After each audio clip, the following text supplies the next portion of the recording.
On behalf of the National Eczema Association, I'd like to welcome you all to our Webinar Wednesday presentation, all about itch. I'm your host, Danny Morsehead. And today's webinar is made possible in part by an educational grant from Sanofi Regeneron. Our presenter today is Dr. Aaron Verheul. Dr. Verheul is an assistant professor of medicine in the Division of Allergy and Immunology at Washington University in St. Louis, Missouri. And with that, I am pleased to introduce our presenter, Dr. Aaron Verheul. So I really appreciate being invited by the NEA here to talk about my favorite subject, or one of my favorite subjects, which is itch. And I also really like talking to patients. So I'm going to try to breeze through this and talk about some high-level concepts that I think are really interesting and hopefully generate a lot of questions, because I love answering questions. So we'll move on quickly. So I have some disclosures. I am paid in a consulting role and to do research by a couple of different organizations based on my interest and expertise in itch and allergies. So the outline of this talk today is I'll talk about the basic biology of itch, so we can sort of get on the same page with itch, and then move into atopic dermatitis and look at this from an inflammatory itch perspective and a neuropathic itch perspective. So we'll start with the basic biology of itch. And really, we can't talk about itch unless we first define itch. So itch is really, it's been discussed probably since the beginning of written history. You can look back at ancient Egyptian papyrus. You can look at ancient Greek medical texts and see mention of conditions where patients had itch and ways to treat that. But probably the first time where itch was actually sort of codified as its own specific symptom with its own definition was in the 1660s by Samuel Heffenreffer. And his definition of it was that itch is an unpleasant sensation that provokes the desire to scratch. And itch is really not just for humans. I think probably every animal can experience itch. Not all of them can tell us that they're experiencing itch, but we can infer that they're itching based on their behavior. And this probably speaks to how important itch is, that it's present all across the animal kingdom. It has important roles in physiology and also in behavior. And probably some of those, well, definitely some of those are protective. In terms of people and how they itch, there are many different itch disorders. I'm just showing some different skin disorders that manifest with itch as the primary symptom. So atopic dermatitis, which we're all familiar with, chronic urticaria or hives, and allergic contact dermatitis, which is like when you get poison ivy.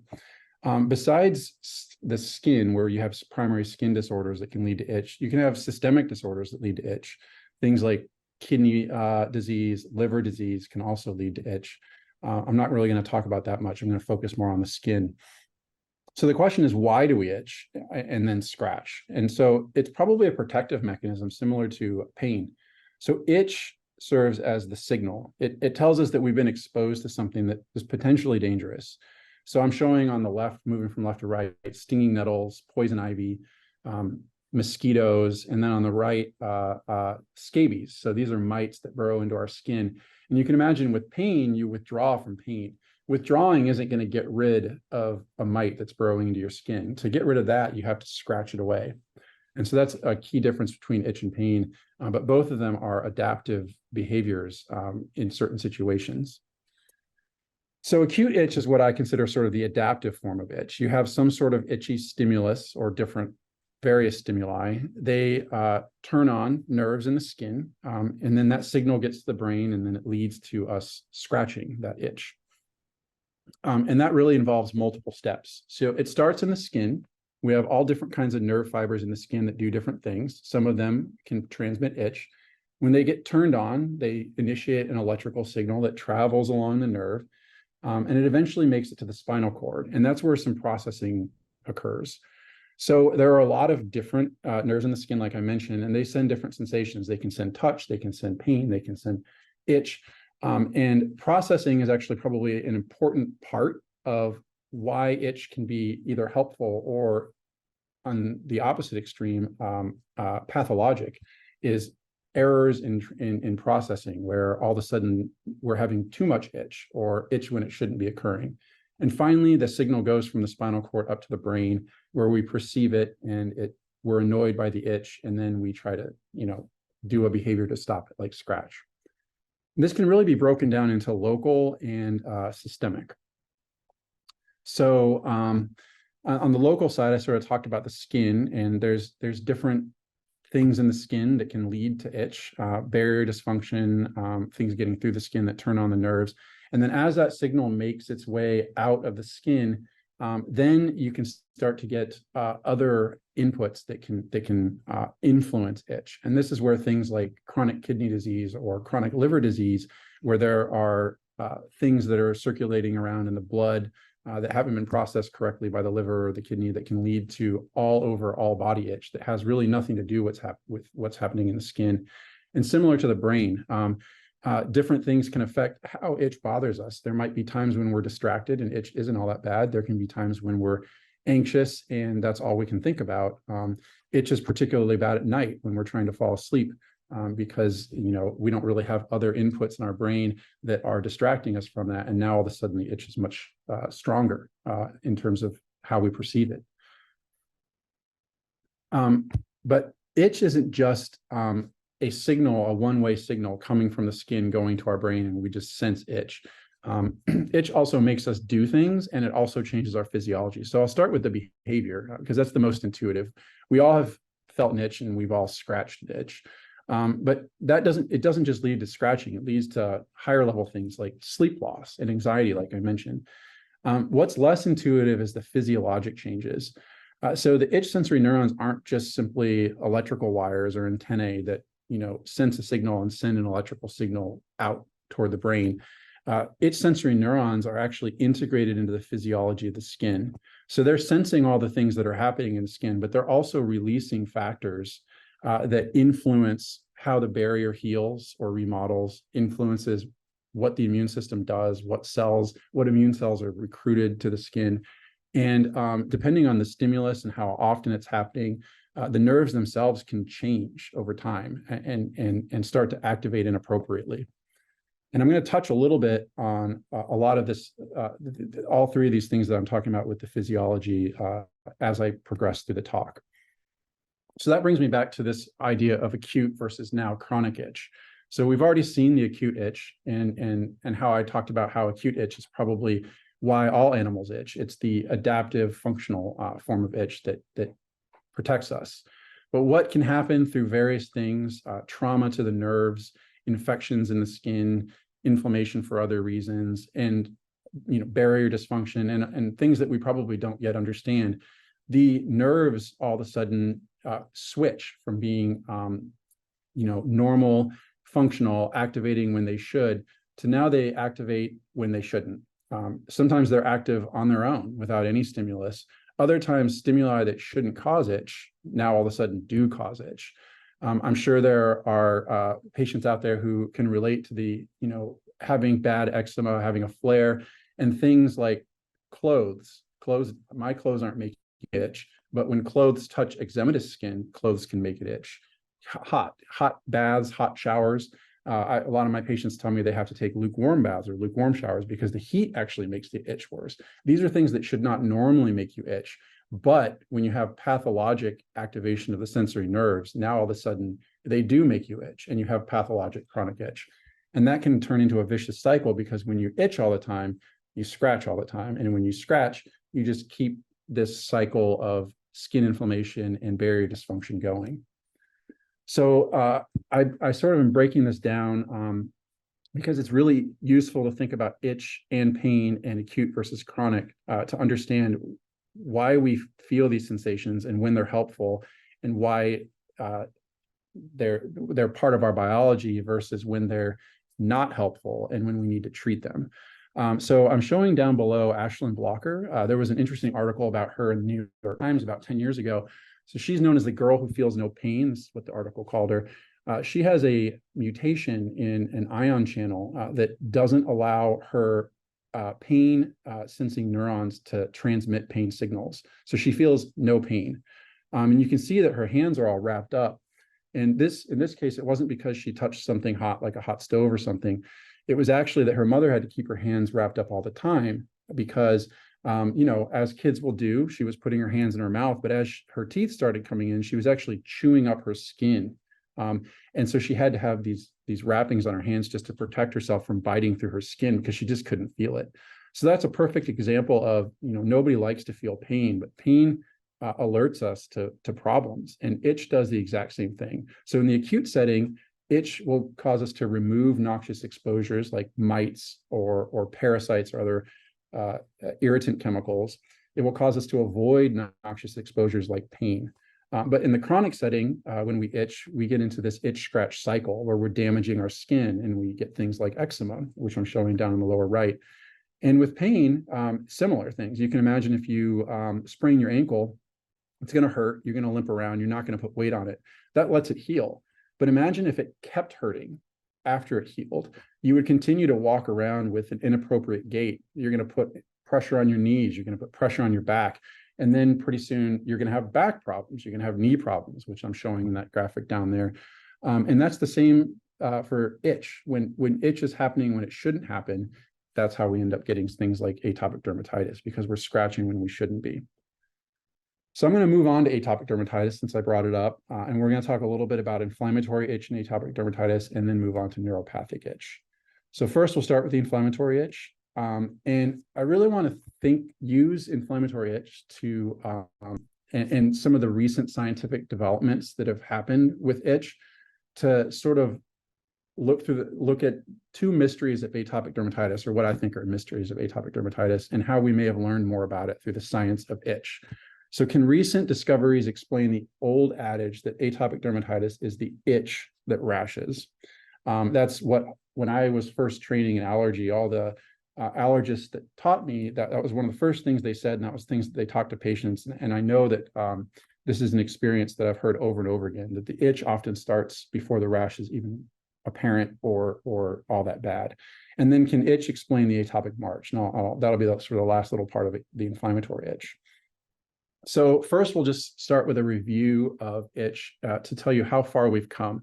So this was in arguably the most prestigious medical journal in the world, the New England Journal of Medicine, published about 15 years ago, a review article on atopic dermatitis, talking about the features and the signs of atopic dermatitis, what the rash looks like, what the skin looks like under a microscope. And I have the definition pulled directly from the text down in the lower left. I'm not going to read the whole thing.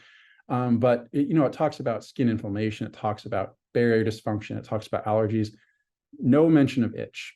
And that has changed. Itch is now widely recognized as perhaps the most important part of atopic dermatitis, perhaps more important than the rash. And I think, that's been my experience with patients, is that really the most bothersome symptom is the itch. I think a lot of my patients would tell me if I could have no itch, I'd take the rash, but not the opposite. If I had no rash and I was itching like crazy, I'd still be miserable. So we've really moved on a lot, and I'm not going to talk about some of the other stuff that's critical to atopic dermatitis. I'm not trying to diminish the importance of barrier dysfunction and its treatment. I don't want to diminish the importance of allergies. I'm an allergist, but I really want to focus on the itch today. So I'll sort of start with what I see as the traditional view of inflammatory itch in the skin. It's probably something you've heard. You've probably heard it from your dermatologist or your allergist. And it's this idea that we start out with barrier dysfunction, and things get through our skin that shouldn't be getting through our skin. And that makes our immune system angry, and a bunch of cytokines get made. And then that recruits even more immune cells, and the immune system gets even angrier, and you get skin inflammation. And then with all that inflammation, those immune cells release a whole bunch of pruritogens, or things that cause itch. And then those hit the nerves in the skin and we itch. But this doesn't really fit with this idea that atopic dermatitis is the itch that rashes, right? If it goes in sort of this traditional view, there should be a rash, and then there should be the itch. So recent developments in drugs that treat itch and in basic science have sort of shed some light on that. So I'm going to dig into that a little more. So probably a lot of people in the audience are familiar with dupilumab by now. It was FDA approved for atopic dermatitis in 2017, the first biologic approved for atopic dermatitis. And it blocks those cytokines that I had highlighted in red before, IL-4 and IL-13. And I think when this drug was being developed, it was being developed under the lens of this traditional view of atopic dermatitis, that blocking IL-4 and IL-13 would stop the inflammation, and that would make the eczema atopic dermatitis better. And indeed it does. So what I'm showing you here is from two clinical trials that led to the approval of atopic dermatitis. And what they're looking at is the EASY score here. So the EASY score is the eczema activity, or basically it's a score saying how severe the eczema is at that particular visit for that particular patient. And so all the patients in this trial started out with moderate to severe eczema. So quite a bit of their body surface area was involved with eczematous lesions. And then as the trial progressed, the score got better and better and better. It reduced lower and lower and lower. And so by the end of the score, the patients who were on dupilumab had basically a 70% improvement in their rash compared to patients who got placebo, who only had about a 30% improvement. So indeed, dupilumab does block inflammation in atopic dermatitis and eczema. But around the same time, my mentor, Dr. Kim, Brian Kim, was exploring mechanisms by which immune signaling might actually lead directly influence itch.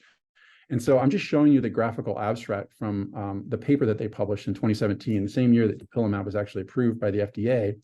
And I'll sort of walk you through it. So there's this idea that under normal circumstances, you have acute itch, like I talked about, and you'll have pruritogens like histamine, IL-31.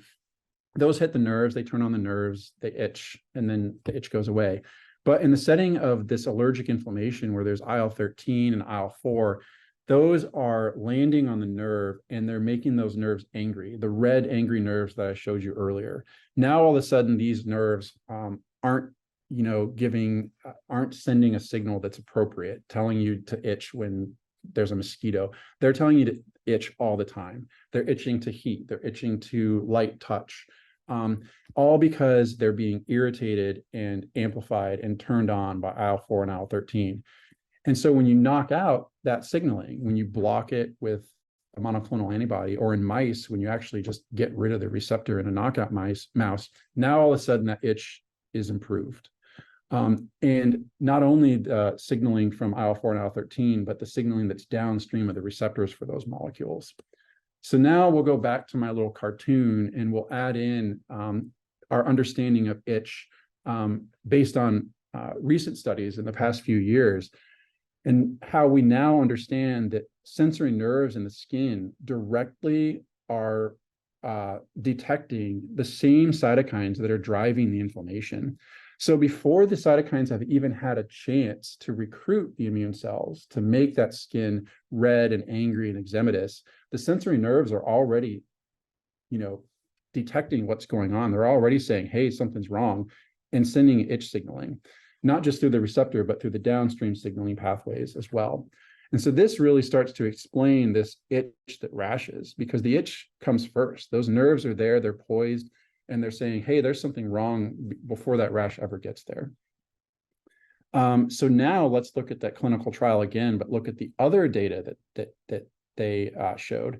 So here now, instead of looking at the eczema activity or the severity of the rash in these same trials, this is looking at the pruritus score. So in the beginning, when patients were enrolled, they reported very high levels of itch. And as the trial went on, the change in their itch, they had at least 50% decrease in their itch when they're on dupilumab compared to only about 20% on placebo, showing that dupilumab doesn't just get rid of the rash, it gets rid of the itch. And it's not that the itch disappears later in the trial after the rash goes away. The itch is disappearing right alongside the rash, or maybe even a little bit before, consistent with this idea that this signaling in the skin and that this drug is blocking is actually directly responsible for itch. And since dupilumab in 2017, another molecule that blocks IL-13 in the same pathway, tralokinumab, was approved in 2021. There's another molecule called lebrikizumab, hasn't yet been approved, but the results look promising, similar to for dupilumab and tralokinumab.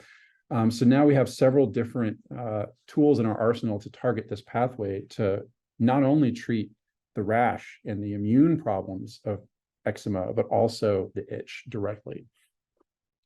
Moving downstream, it would make sense that it's not just IL-4 and IL-13 in the skin. There are other cytokines, there are other pruritogens, and they can activate other receptors that are on sensory neurons. And a lot of those receptors end up signaling, sort of converging on similar pathways downstream. And one of those pathways is the JAK pathway. So Janus kinase is what JAK is short for. And so it would stand to reason that these would be more broadly acting. They would block not just IL-4 and IL-13, but IL-31, which I showed in the earlier picture, and a variety of things that we may not even know about yet. And indeed, that's the case. So I'm showing you some head-to-head data between dupilumab. And keep in mind, dupilumab works really well for itch on its own. But compared to dupilumab, a JAK inhibitor, apodicitinib, showed more rapid improvement in itch and greater decrease in itch, even compared to an excellent anti-itch drug in dupilumab. And since that time, there have actually been 3 JAK inhibitors that have been FDA approved for treatment in atopic dermatitis, showing them here: ruxolitinib, abrocitinib, and upadacitinib. And all of those are due not just to the fact that they can inhibit the inflammation that leads to the eczema, but they can directly inhibit itch signaling in sensory neurons. So I'm just showing that graphically now, based on recent clinical trials and some scientific exploration. We now know why these drugs work so well.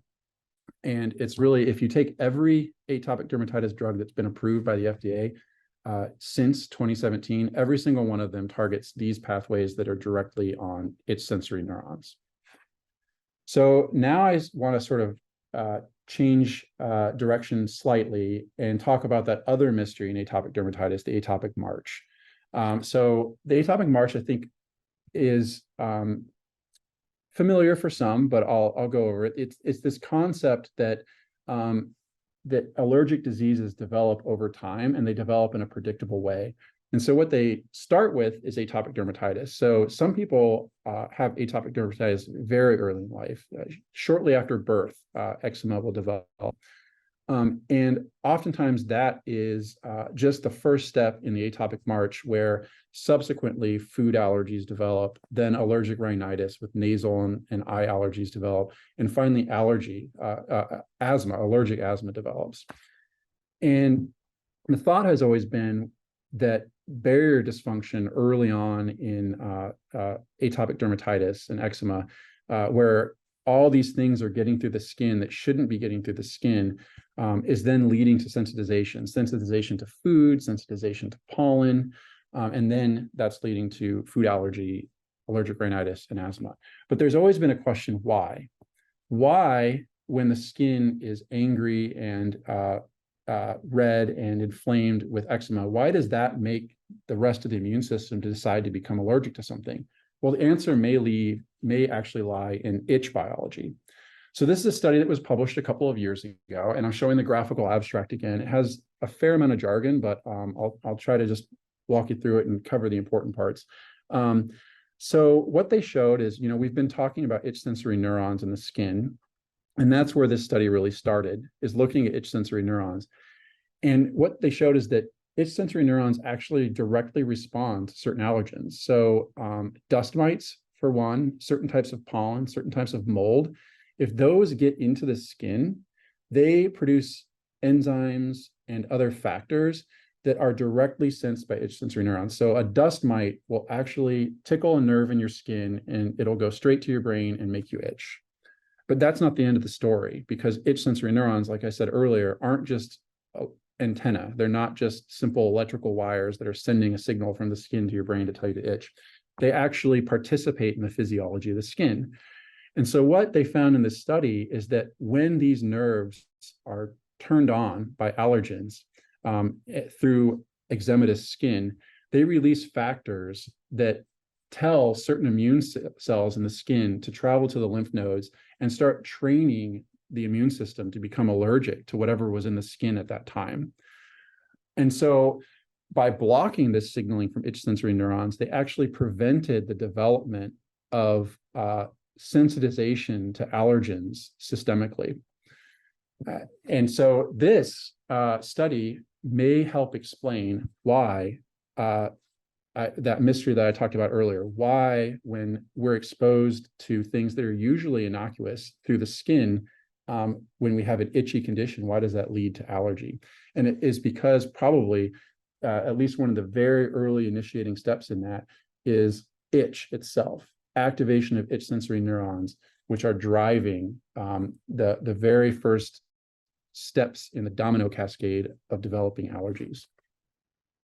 So that is sort of sums up, I just wanted to hit those two sort of high level concepts on inflammatory itch. And I'll end with my little cartoon. So I showed sort of I started with the traditional view of inflammatory itch, where there's barrier dysfunction that leads to inflammation, that leads to itch. And now we know that barrier dysfunction very early on can lead to itch even before the inflammation is there. And we also know that activation of itch can now influence that inflammation to drive the development of new allergies. So now let's move on to neuropathic itch. And there's all kinds of ways we could talk about neuropathic itch, but I'm going to focus down on a couple. But I kind of consider neuropathic itch sort of when the wiring goes bad. So I talked a little bit earlier about the skin and how it's kind of an amazing sensory organ. It has to do all these things. Our liver doesn't have to sense hot or cold. Our liver doesn't have to sense light touch, but our skin allows us to sense all kinds of things in our environment: hot, cold, sharp pain, dull pressure, light touch, vibration. And so there's a whole mess of different kinds of nerves in the skin, and then those all go to the spinal cord, and there's that processing that I talked about earlier. And I just want to sort of cast all that aside and zero in on two things: the nerves that carry pain and itch on the one hand, and the nerves that carry light touch on the other. So first, we have to talk a little bit about neuropathic itch. And I think of neuropathic itch kind of like, I like to use the analogy of a smoke detector. So we talked a little bit about inflammatory itch, and that isn't neuropathic itch. So when there's inflammation, there's a fire, there's smoke. And so the detector goes off and it tells us something's wrong. And if it's acute itch, we put out the fire. We take that turkey that we burned out of the oven and we throw it in the backyard, and then we wave something in front of the smoke detector, and it stops going off. But in neuropathic itch, it's not that easy because the nerves themselves are overactive, but there's nothing stimulating them. It would be like if your smoke detector was going off, but there was no fire, there is no smoke. So how do you make it turn off? I think we've all experienced when the battery gets low on the smoke detector and it starts beeping. It's always at 3 a.m, and you're wondering, should I get a ladder and change the battery, or can I sleep through it? That's neuropathic itch. That's how annoying it is. And traditional therapies don't work. There's no fire to put out, so using anti-inflammatories or immune suppressants isn't going to make it go away. But there are some therapies on the horizon that might be useful for this. So I talked about the pain fibers, I talked about the touch fibers. And so pain and itch are carried by very similar fibers, sometimes even the same fiber. And pain typically trumps itch. So you can imagine if you're getting bitten by a mosquito and you stub your toe at the same time, you're not going to feel the mosquito bite itching. You're going to feel the pain coming from your toe. And that's probably a good thing. And it's the way our nervous system is designed. Pain is going to take priority over itch. So when you get rid of pain, sometimes itch can come through. So opioids, the classic opioids that everybody is familiar with, those block pain signaling in pain fibers. And a very common side effect of those is for people to get itchy when they're treating their pain with opioids. So that's pain fibers. Now we're going to move on to touch fibers. So touch fibers are very interesting because they can inhibit pain and itch. And I think everybody can intuitively relate to this, because you can imagine that if you bump your elbow against something or you fall and you hit your knee, it hurts. And the first action that you think about doing, the first instinct is to rub it. You rub your elbow, you rub your knee, and it makes it feel better. And that's because you're activating those touch fibers that are inhibiting the pain signaling. Same with itch. We all know that scratching makes itch feel better, at least temporarily. As long as you scratch, you're activating those touch fibers. Those touch fibers help inhibit that itch signaling. So there are a different class of opioid receptors that are expressed on touch fibers, but not pain fibers. Those are kappa opioid receptors. So moving on, I'm not going to talk about, there's all different kinds of drugs that hit these receptors to different degrees. I'm just going to talk about kappa opioid agonist diphenhydramine. It's a bit of a mouthful, but diphenhydramine turns on this receptor and basically turns on those touch fibers. So you can think about this drug as essentially the pill form of scratching. It's a medicine that scratches. You're not actually scratching your skin. You're not actually rubbing those touch fibers, but you're activating them with a drug that makes it feel as if you are. And that can be good, right? You can imagine that might be good for atopic dermatitis or other skin diseases, because if you're getting the relief of scratching without actually damaging your skin by scratching, that's another way to get rid of that itch. So DFK, or diphenhydramine, is actually the first FDA-approved drug just for itch. And it's approved for itch and chronic kidney disease. And so chronic kidney disease isn't a primary skin disorder, like I talked about before. Patients with chronic kidney disease don't have skin inflammation, at least not at first. Now, after they itch and they start scratching all the time, then they might develop skin problems. But initially, that itch is coming from chemicals that are in their bloodstream that aren't getting processed correctly due to their kidney disease. So this drug is one of those things I was talking about. You can't go after itch and kidney disease by treating inflammation. Immune suppressants aren't going to work because it's not a primary inflammatory itch. It's a neuropathic itch. So the question is, would this work in atopic dermatitis? Well, some people might say, no, it's an inflammatory itch. And others may say, well, maybe there's a neuropathic component too. And it's a little bit of both. So it was studied in a phase 2 trial recently that was just published a couple months ago. And it didn't really meet its primary endpoint. So there was no significant reduction in itch in all of the patients in this trial that had atopic dermatitis. But if you dug a little deeper and you looked at the subgroup analysis, and you just took patients who had mild to moderate skin inflammation, but moderate to severe itch, or what I would call itch dominant atopic dermatitis, where they have a little bit of a rash, but a whole lot of itch, then it was effective.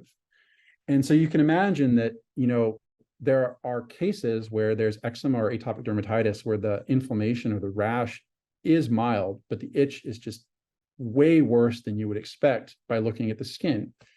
And in that case, treating the inflammation, using a whole bunch of topical steroids, using other immune modulators, the rash will go away, but the itch is still going to be there. So this drug may, and we need more trials to figure it out, it may end up being useful for patients who have mild rash, but severe itch. And sort of going along with that, and I'll just move forward because I think, so this is what diphenhydramine basically does. It takes the pain fibers that transmit itch and pain, and it activates these touch fibers and helps inhibit that. So you could also imagine a situation where, you start out with highly inflammatory eczema or atopic dermatitis, and as the inflammation gets under control, you just want to control the itch. You don't want the itch to make you scratch and have that start coming back. But you also don't want the immune suppression that you needed to get that rash under control in the first place. And that would be another situation where you might imagine something that treats neuropathic itch being a little bit more targeted. And so, the great thing about itch biology is that it's just blown wide open in the last 5 years or so. Tons of new discoveries coming all the time. And that's going to translate to new drugs, and we're going to have a much bigger arsenal available to treat all different varieties of inflammatory itch in eczema, in hives, and in other conditions. So in summary, I'll stop going on and on so I can answer questions. Itch, first, I just want to say itch is not simply a sensation. It's not just electrical signals coming from the skin to the brain and telling you you're itching. It actually plays a key role in both normal and pathologic skin function. It has activation of itch sensory nerves, plays a role in what immune cells are recruited, and it may actually play a role in developing allergies and atopic March. One reason for the effectiveness of all these recent treatments that have been developed for atopic dermatitis is really that they have direct anti-itch effects. All the drugs that used to be used before dupilumab came were all broadly immune suppressive, and they would work. They would get rid of the rash and then the itch would go away, but there would still be a lot of itch. And these new ones probably work better because they really break that cycle. They directly hit the itch and not just the inflammation. And then last, there are distinct inflammatory and neuropathic itch mechanisms, and probably a lot more that we don't know about. And both of these play a role in atopic dermatitis. And I just like to end, this is a slide that my mentor, Brian Kim, likes to put up. So itch is probably just the tip of the iceberg. What we're learning about itch, how itch works, the biology of itch, is not just going to fix skin diseases. It's going to fix all kinds of other things that are also probably related to itch. And what I find is that a lot of my patients who have itch have these other complaints. So the same mechanisms that govern itch probably govern sneezing, which is just itching in the nose, cough, which is itching in the throat and the lungs, irritable bowel, which is probably your bowel itching, and even headache, which is probably your brain itching. So I think that's my last slide. Thanks for tuning in. Yeah, I'll take questions now. Great. Thank you so much for that excellent presentation. We've got a bunch of great questions here. We're going to get through as many as we can.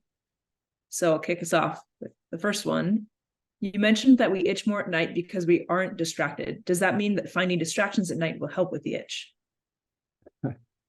Yeah, I think that's true. I mean, the problem is that I think if you're distracting yourself, you're probably also keeping yourself awake. It's the sleep loss is a huge problem with itch. It's when itch is considered in the sort of grander scheme of quality of life. One of the other questions that goes into quality of life, besides just do you have itch, is always sleep disturbance. And hopefully, I think, trying to distract yourself, it'll be hard to go to sleep. Hopefully these, like some of the drugs that I was talking about, there will be ways to calm down the itch so that it goes away and then it's not causing sleep disturbance. Great. Next one. Sometimes I scratch until it hurts and then it itches less. Is the pain replacing my itch? Yes, I think so. Yeah, I'd mentioned that pain will almost always trump itch. And so the exact circuitry of that is still a very active area of research, because this also has implications for chronic pain, because chronic pain, then there's also certain areas of the body that pain will trump pain from other areas of the body. And all of that involves different neurons being activated and then processing in the spinal cord. And we're just scratching this, that's, no pun intended. We're just scratching the surface of how that biology works. But I definitely think that was a very astute observation, that scratching activates those touch receptors that inhibits itch, and the pain of scratching will also inhibit the itch. Okay, thank you for that. The next person says, dupilumab actually increased my itch. Is there any reason for that? That is interesting. So one issue that I didn't get a chance to talk about is dupilumab has a side effect of paradoxical, so development of eczema in a subset of patients. Usually that happens on the face. It's usually facial dermatitis and also conjunctivitis, so inflammation of the eyes. And nobody knows why. Some of the thoughts are that I oversimplified a little bit. IL-4 and IL-13 can drive pathologic itch, but they are also critically important for homeostasis in general. So there's a thought that IL-4 and IL-13 can actually negatively regulate certain populations of itch neurons. Now, that's probably not present in most people, but some people may have a population of neurons where the IL-4 and the IL-13 are actually good. And so by blocking that signaling, it gets rid of that inhibition and allows the itch to come through. But that hasn't been proven. It's just a theory. And nobody knows why some patients on dupilumab have paradoxical rash and paradoxical itch. Interesting. Okay, next one. What causes antihistamine medicine to not help with itch? I have not been able to find anything that relieves the itch. Yes, so there's two reasons that we know of. First is that for a long time, antihistamines have been considered, histamine has not been considered to play a major role in eczema or atopic dermatitis. And it was thought that was the case because they just don't work for most people who have atopic dermatitis. And one of those reasons is because a lot of these nerves, there are nerves that have histamine receptors, and those respond to histamine and cause itch. But those aren't the nerves that are being activated in atopic dermatitis. So you can block histamine, but since they're not the ones that are causing the problem, it's not going to work. That's theory number one. Theory number two is that the cytokines that I talked about, things like IL-4, IL-13 that are up in atopic dermatitis, one of the things they do is they sensitize nerves that do express the histamine receptor. So what they make those nerves is they make those nerves super, super sensitive to histamine. And so antihistamines would turn those nerves off under normal circumstances, but when they're ramped up in the setting of the inflammation of eczema, now all of a sudden antihistamines aren't strong enough to block the effect of histamine. So histamine could be playing a role. It's just that with all that inflammation, the drugs aren't effective. Those are the two that we sort of know about, and there may be other mechanisms that we haven't discovered yet. Okay, great. Next question. I've heard from more than one dermatologist that, simply put, skin neurons can carry sensations of itch or cold, but not both at the same time. Can you comment on this simplistic neuron theory and the effectiveness of cold in immediate relieving of itch? Yes, so cold is interesting. There are specific neurons that have receptors that respond to cold. And those, for the most part, don't overlap with the receptors that carry sensations of itch, especially not the ones that express the histamine receptor or the receptors for those inflammatory cytokines that are present in eczema. So the same nerve, it's two separate populations, so the same nerve is probably not going to carry cold and itch.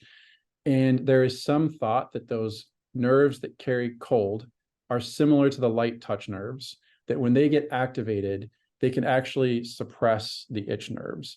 And that explains why putting ice or cool air, things that are cool, can often be itch relieving and also pain relieving, is because that population, they're a lot like the light touch, but they're a separate population, but they do the same thing. Great. Can change in hormones like menopause affect itch sensory processing? Yeah, so when I talked about local itch, and then when I talked about itch processing in the spinal cord, there's probably a little bit of both. So there are sensory neurons that express hormone receptors, and some of those neurons are the ones that send projections to the skin, and then there are neurons within the spinal cord that can also express those. How hormones, the mechanisms by which that works I'm not aware of too many mechanistic studies into that. It's something that needs to be done. So I sort of off topic from eczema. I also am really interested in urticaria and chronic hives, and mast cells are very responsive to hormones, and hormones play a huge role in urticaria. Women are twice as likely to have urticaria, chronic urticaria, than men. And it's thought because of female hormones like progesterone and estrogen, which cause mast cells to make more itchy substances. So that is another explanation sort of separate from the nerves. But definitely sex hormones play a role. They modulate the sensory nerves and they modulate other cells that are signaling to nerves. Okay. If your eczema flare-up is so bad that you can't sleep or put anything on it, like ointment, without scratching it off, are there any natural solutions to address the flare-up? Thank you. So, yeah, that's it's a tricky part, right? So, I didn't talk much about treating the barrier dysfunction, but it is critical to treat that barrier dysfunction because things that are getting through the barrier are turning on the itch sensory nerves. But it's a problem when once you're scratching, you're getting rid of that barrier protection. As far as natural treatments, aside from emollients, so I'm thinking when you mean natural, you mean things that don't have sort of active pharmaceutical ingredients. Then the most important thing is to keep the skin moist and to use barriers like Vaseline or other emollients that are highly resistant to scratch. It takes a lot of scratching to get rid of Vaseline. Aside from that, if I were treating someone who told me that their eczema was that bad, then I would be reaching for some stronger drugs to get that flare under control. And so I probably at that point I would be thinking to myself that natural solutions are probably not strong enough. Okay. Let's see. What happens when medications stop working? Are there other options, or does this mean that the itch has more to do with allergies? My son has severe eczema. When he started taking Dupixent, it worked wonderfully, reducing itch and rash significantly. Eventually, it stopped working and he was switched to Rinvoq. It worked initially and then stopped. As he gets older, his rash and itch increases. He was recently diagnosed with contact dermatitis as well as eczema. Yeah, so that's tricky. There are different mechanisms by which medications can lose their efficacy. One thing that can happen, especially with biologics, is over time our immune system can actually develop an immune response against the drug. And basically we make neutralizing antibodies against that drug as if it were an invading pathogen, where we get the medicine and our immune system just chews it all up and neutralizes it. That typically is more for the biologics.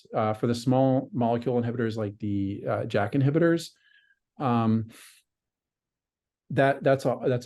it's tougher to explain that with an immune response against the drug.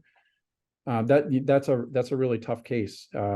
It's at that point sometimes we're still learning a lot about how these work, but more and more we're beginning to realize that there are genetic predispositions to some of these conditions, kind of like when I talked about the girl who felt no pain. The opposite can be true. You can have gain of function mutations in some of these molecules that make them signal, and sometimes they're signaling in a way that the drugs that we have don't block it. And unfortunately, we don't understand the genetics very well. But as we learn more, I would guess that if it's that treatment, if it's resistant to all those different treatments, that there may be a genetic explanation for why it's so severe, despite sort of the things that work for most people. Mm-hmm. Yeah, tricky. Eczema is so individual in that way. You mentioned some new targeted therapies. When do you think they will be available? So right now we're sort of in the era of the dupilumab being out for a while, and then the drugs that are sort of similar, hitting the same pathway, like the tralokinumab and the lebrikizumab. Nemolizumab is on its way. I will say, full disclosure, that I've consulted for them, but they have trials that have not been published yet, but they just announced results from 2 big phase 3 trials I think it was just earlier this month at the European Academy of Dermatology. And I think, I'm not the FDA, but my guess is that nemolizumab is going to be the next drug to be approved for atopic dermatitis, and it blocks IL-31. IL-31 is known as the itchy cytokine, and it's actually a slightly different population of nerves than the ones that are blocked by dupilumab. And so I would say that for patients out there who haven't had a very good response to dupilumab, that is a completely separate pathway. It's not just a similar drug like lebrikizumab or tralokinumab, and that might offer some hope for itch relief if dupilumab hasn't been working. That's one of the biologics that's on the way. There are some biologics coming up that target more the inflammatory side and less the nerve side, but they offer very unique mechanisms that target immune cells that haven't been targeted before. So those are on the horizon. I didn't really dive into that in this talk. It's more of the immune side. And then, there are all these discoveries learning about all the different subtypes of itch neurons, and we're still discovering receptors on those neurons. And to put it in perspective, IL-4 was discovered, I think, 25 years ago, and it took about 20 years from its discovery to a drug being on the market. So unfortunately, some of the things we're discovering now, it's going to be probably a decade or two, but there are a lot of receptors on these nerves that were discovered 5-10 years ago that may see drugs in the next 5 to 10 years. Great. And are those new biologics, are those injectables as well? So the nemolizumab is an injectable, and the one I'm thinking of, one in particular that targets a particular receptor on T cells, and that's also an injectable biologic. Yeah. Okay. Small molecules we're talking about, aside from JAK inhibitors, we're talking about inhibiting some other kinases, and so there are some other small molecule ones on the pipeline that are going to be pills. Okay. Water seems to make my son's skin itch the most. Why would water make him itchy? So there is something called aquagenic pruritus, where water activates certain sensory neurons. It's actually common in, where it's most common is in patients who have a form of, it's almost like a leukemia where they make too many red blood cells. For whatever reason, that makes them have aquagenic pruritus. It's called polycythemia vera. There's probably a couple mechanisms at play. One of them is that we have receptors, just like we have receptors to sense heat, we have receptors to sense cold. We have receptors to sense the balance of salt in our fluids. It's the same way we know when we're thirsty. There's too much salt in our blood, and there's receptors that go off and tell us we're thirsty. And, this is something that aquagenic pruritus is still kind of a mystery.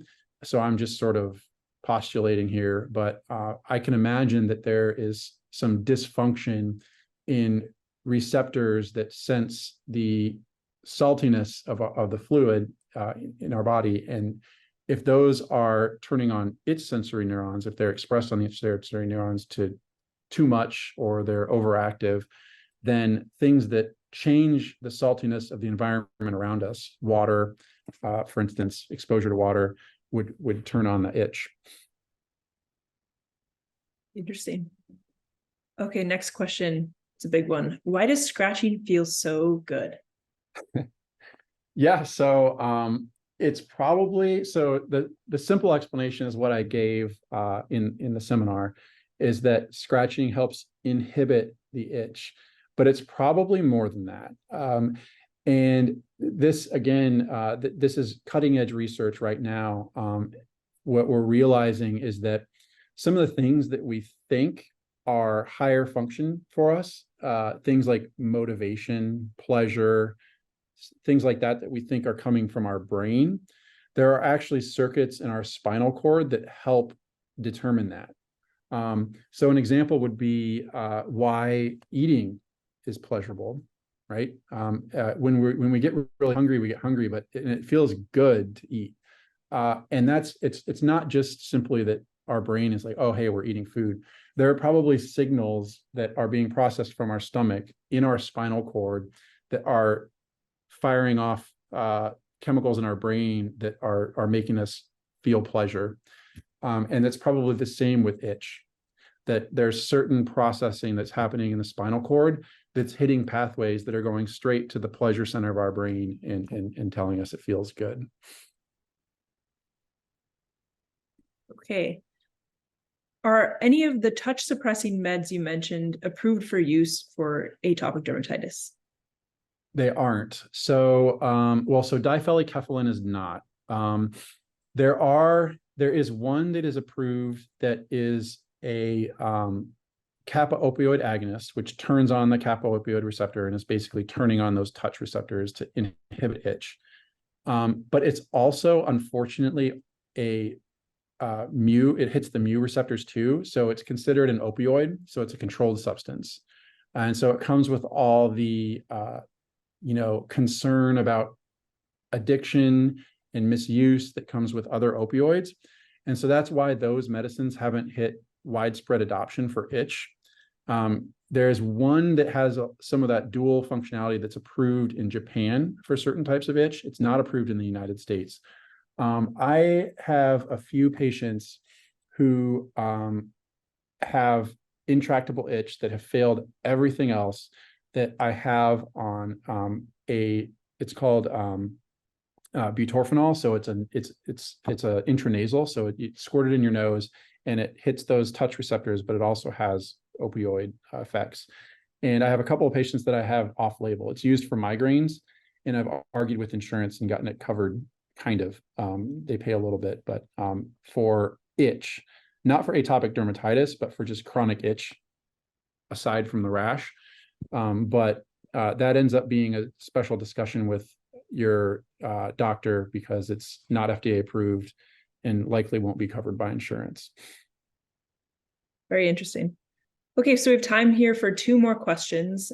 We had a lot of questions that we couldn't get to, but I'll remind everyone that we're adding those questions and any others you might have to our list of upcoming Eczema Answered podcasts, where we have experts answer your questions. So don't worry, we will probably do our best to at least get to some of your questions there. Okay, next question for you. I often wake up with scratches on various areas of my body. I never remember scratching, but I can't imagine anything else. Am I scratching in my sleep? Definitely. Yeah. So this comes down to a little bit of that story with the spinal cord. So it's the same with pain. So pain and itch they have a reflexive nature to them. They're not entirely conscious. That's what makes it so hard to not do it. So it's the same, if you touch a hot stove, you almost don't have to think about it. The signal hits your spinal cord and your muscles are already twitching away from that hot stove before it's even hit your brain that's hot. Itch is probably a little bit less reflexive than pain. But when you're asleep and you no longer can consciously think about scratching or not scratching, then you're not going to be able to override that reflexive behavior that is sort of happening on more of a subconscious level or even at the spinal cord. Wow, very interesting. Okay, last question for you here. In people who don't have eczema, are inflammatory cytokines released when they scratch or itch? Yes. So yes and no. It's a little bit of a, when there's itch in the absence of a rash, it's a little bit of a mystery. That hasn't been studied as well, because you can imagine that people who don't have a rash are less likely to want to be biopsied. We don't even know where to biopsy. But there's a disease that's now been classified as CPUO, or chronic pruritus of unknown origin. And this is patients where we've ruled out all the stuff that would normally cause itch. They don't have a rash, at least not a primary rash. They might have areas that they've been scratching that are scratched up. They don't have kidney disease. They don't have liver disease. They don't have cancer or anything else that would make them itch. And we don't know why they itch. So it's chronic pruritus of unknown origin. But those patients tend to have slightly higher levels of allergic antibodies. They have slightly higher levels of allergic cells like eosinophils. So it seems like part of what causes that is that there's a bit of a skewing toward allergy, even though it's not in your face, allergic rash, eczema. So it's probably a little bit of both. There's probably some patients who have itch without rash. There's just not quite enough of that cytokine to drive a big rash, but there's enough of it to turn on the nerves. And then the nerves themselves can release factors. They don't release these cytokines. They don't release IL-4 or IL-13, at least that we know, but they do send factors to immune cells in the skin, which can make the immune cells then release things like IL-4 and IL-13. And scratching those nerves turns them on and might make them in turn turn on immune cells to release those. And then you get into that cycle. That nasty cycle. Okay. Well, that's it for our questions, and that brings us to the end of the webinar today. Thank you, Dr. Heul, for helping us get a better understanding of itch, and thank you to all of you for joining us today. You can continue your eczema education on our website at nationaleczema.org. You can register for an upcoming webinar or watch the recording of a previous webinar at nationaleczema.org/webinar-Wednesdays. On behalf of the National Eczema Association, thank you all for joining us.